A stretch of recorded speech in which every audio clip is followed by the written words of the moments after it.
Hello everyone. Hello and welcome students, dear students. Today I'm going to I'm going to give you the summary and explanation of the lesson 7 of your first flight, which is named as the glimpses of India. Okay students, so the glimpses of India we are going to study here. Okay, so this lesson includes three short stories. Students, ये जो lesson है ये 3 short stories के साथ includes है. Okay, मैं फिर से आप सबका स्वागत करता हूँ और आगे बढ़ते हैं एक नए लेसन की ओर, which is the lesson number 7 of your first flight, the glimpses of India. जैसा कि आप बुक में भी देख रहे हैं कि यहाँ पे 3 स्टोरीज़ डिस्क्राइब की गई हैं. This story, there are 3 stories of this lesson, okay. The first one is the bakers of India, the bakers from Goa, sorry. Second is the Kurg, okay. Third is India tea from Assam. तो ये 3 ऐसी जो है stories हैं. The first one is written by Lucio Rodriguez, second is Lokesh Abrol, and the third is Arup Kumar Datta. Okay, so the first one is a baker from the Goa. Okay, जो पहली story है वो एक baker की story है गोवा से, from लूशियो Rodrigues. इसको लिखा है लूशियो रॉड्रिक्स ने. सो इस स्टोरी में it's about baker and relates to the old Portuguese days. इस स्टोरी में एक बेकर को दिखाया गया है गोवा के, और उसमें उसको रिलेट किया गया है पुराने पुर्तगालीज़ जब रहते थे तो उनके दिनों से उसको रिलेट किया गया है. जो सेकंड है वो एक कुर्ग, मीन्स कर्नाटका का एक ज़िला है कुर्ग ना, उसके बारे में डिस्क्रिप्शन है कुर्ग. लोकेश अब्रॉल ने इसको लिखा हुआ है. So it is a story about Kurg, a place in Karnataka. So the author describes the weather, environment, people, wildlife and the landscape of Kurg in this story. Alright, तो ये सब चीज़ों के बारे में डिस्क्रिप्शन इस कहानी में मिलेगा कुर्ग वाले में. Okay, so the last one is the T from Assam. जो लास्ट है वो टी फ्रॉम आसाम नाम की एक टाइटल है जिसको लिखा है आरूप कुमार दत्ता ने. This story is about 2 friends. ये स्टोरी 2 फ्रेंड्स की है, exploring the tea gardens of Assam, जिन्होंने चाय के बागानों की खोज की आसाम में, and learning the legends behind it.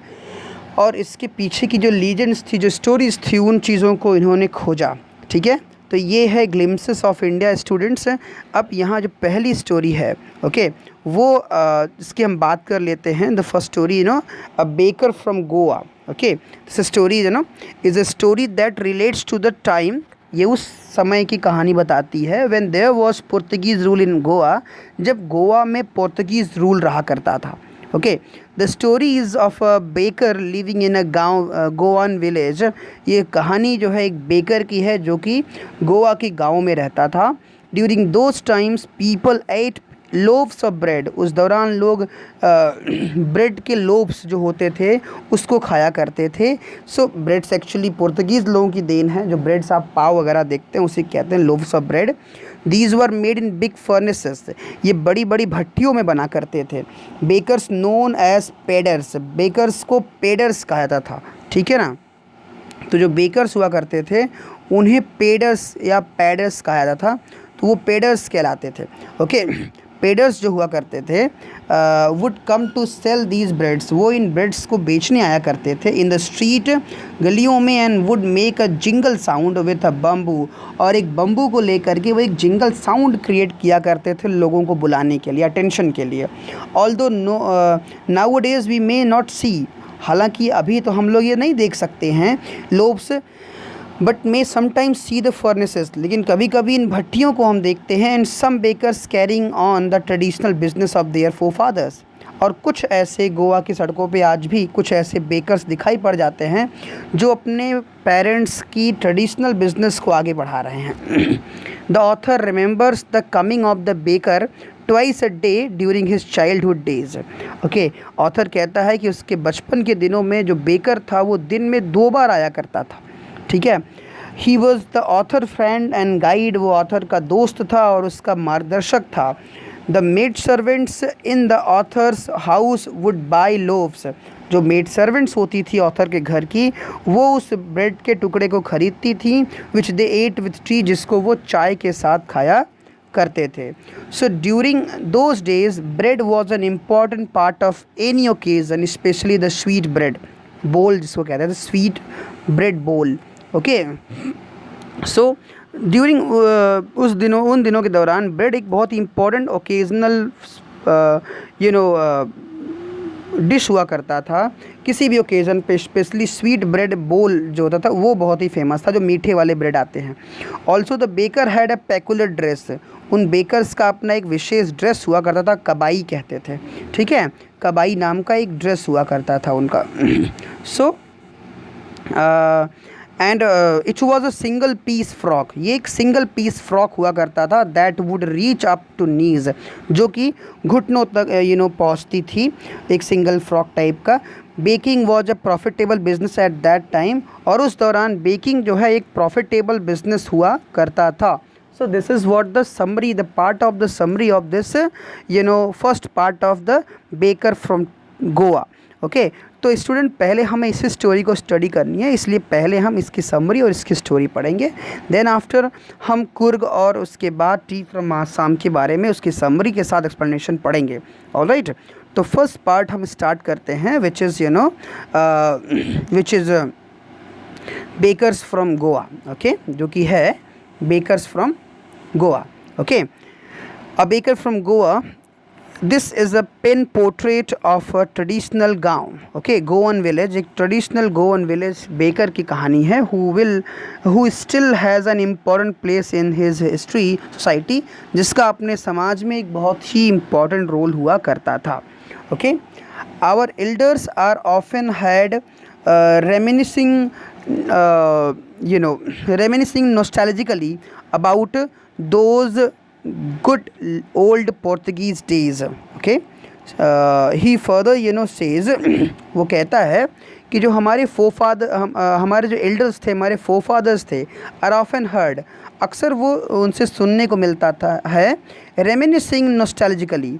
Reminiscing नॉस्टैल्जिकली means होता है thinking fondly of the past, जो पास्ट के बारे में सोचने के शौकीन, ठीक है, या पास्ट के बारे में शौकीन कहानियाँ सुनने को मिलती थी. About those good old days, उन पुराने अच्छे दिनों के बारे में, पुर्तगीज़ दिनों के बारे में. द पोर्तुगीज़ मतलब जो पुर्तगाल के आए थे लोग जिन्होंने हम पे कब्जा किया. And their famous loaves of bread, और उनके जो फेमस लोव्स ऑफ ब्रेड थे वो दोनों ही जो है, ठीक है, जो पुर्तगीज़ आए और उनके साथ वो जो ब्रेड लेकर के आए खाने वाला, those eaters of loaves might have vanished. वो ब्रेड के लोव्स, उनके जो गट्ठर को खाने वाले भले ही आज गायब हो गए हैं, वैनिस हो गए हैं, but the makers are still there, लेकिन उनके बनाने वाले आज भी यहाँ पे उपस्थित हैं. We still have amongst us the mixtures, हमारे बीच में मिक्सचर्स भी हैं. मोल्डर्स, उनको टर्न करने वाले, उनको बदलने वाले, मतलब ईस्ट से उसको ब्रेड बदलने वाले moulders. And those who bake the loaves, और जो उन ब्रेड्स को बेक करते थे वो भी आज उपलब्ध हैं. Those age old time tested furnaces, वो जो कई वर्षों पुराने जो टाइम टेस्टेड भट्टियाँ थी वो आज भी एग्जिस्ट हैं. The fire in the furnaces, जो आग उन भट्टियों में होती थी, हैज़ नॉट येट बीन एक्सटिंग्यूज्ड, वो भट्टियों से आग आज भी बुझी नहीं है ना. एक्सटिंग्यूज मतलब बुझना. The third and the jingle. Okay, third एक तरह का साउंड हुआ करता था, थर्ड एंड जिंगल. ओके, धमकने की आवाज़, धम धम करने की, एंड जिंगल साउंड, जो जिंगल बेल्स होती हैं घंटियों की. ये दोनों साउंड्स जो हैं द ट्रेडिशनल बेकर्स, जो ट्रेडिशनल बेकर हुआ करते थे, बम्बूस के द्वारा बजाया करते थे ना. Heralding his arrival, heralding means announce किया करते थे हिज अराइवल, अपने आने का, इन द मॉर्निंग, सुबह अपने आने का वो अनाउंसमेंट इसी से किया करते थे. कैन स्टिल बी हर्ड, जो आज भी सुने जा सकते हैं. In some places may be the father is not alive, कुछ प्लेसेस पे भले ही उनके पिता आज जीवित ना हो, but the son still carries, लेकिन पुत्र आज भी उस बिज़नेस को कैरी कर रहा है. ऑन द फैमिली प्रोफेशंस के रूप में बच्चे आज भी उस बिज़नेस को कैरी कर रहे हैं. So these bakers are even today known as pader in Goa. इन जो बेकर्स हैं इनको जो है गोवा में आज भी पेडर्स कहा जाता है. ठीक है, ये पेडर कहलाते हैं. ये जो बिज़नेस चलाने वाले गोवा में लोग होते हैं उन्हें आज उनको जो है पैडर्स कहा जाता है, ठीक है ना। तो वो पैडर कहलाते हैं। तो ये पैडर या पैडर मीन्स जो चलते हैं अपना ले करके ऐसे सामान लेके, उनको पैडर्स भी कहा जाता है गोवा में, ठीक है। तो ये बिज़नेस आज भी चल रहे हैं, लेकिन उसमें चेंजेस थोड़े बहुत हैं, ओके। तो इस तरह से जो है हमने देखा कि ये स्टोरी का ये पार्ट, ठीक है। तो स्पेशली जो है स्टूडेंट्स, कल इसके लास्ट पार्ट को हम लोग यहाँ डिस्कस कर लेंगे। होपफुली कल ये फिनिश हो जाएगा ये पार्ट। तो students, this is what all about for today's lecture. Hope आपको ये समझ में आया होगा। नेक्स्ट लेक्चर में हम इस गोवा वाले पार्ट को हम लोग फिनिश कर लेंगे, फिर आगे बढ़ेंगे कुर्ग की तरफ, okay. This is really very interesting lesson, glimpses of India, जिसका नाम है ग्लिम्सेस। ग्लिम्स मतलब होती झलक। यहाँ हम भारत की झलक देखेंगे कि एक्चुअली भारत क्या था, ठीक है, पास्ट में, उसकी एक झलक यहाँ देखने को मिलेगा। So this is what all about for today's lecture. How did you feel that lecture? Please आप इसको एक्सप्लेन ज़रूर, आप इसको ज़रूर कमेंट कीजिए, लाइक कीजिए, शेयर कीजिए, और सबसे पहले आप सब्सक्राइब करना ना भूलें। अगर आप नए हैं तो चैनल को सब्सक्राइब कीजिए, और उसके बाद फिर आप वीडियो को कंटिन्यू देखें, ठीक है।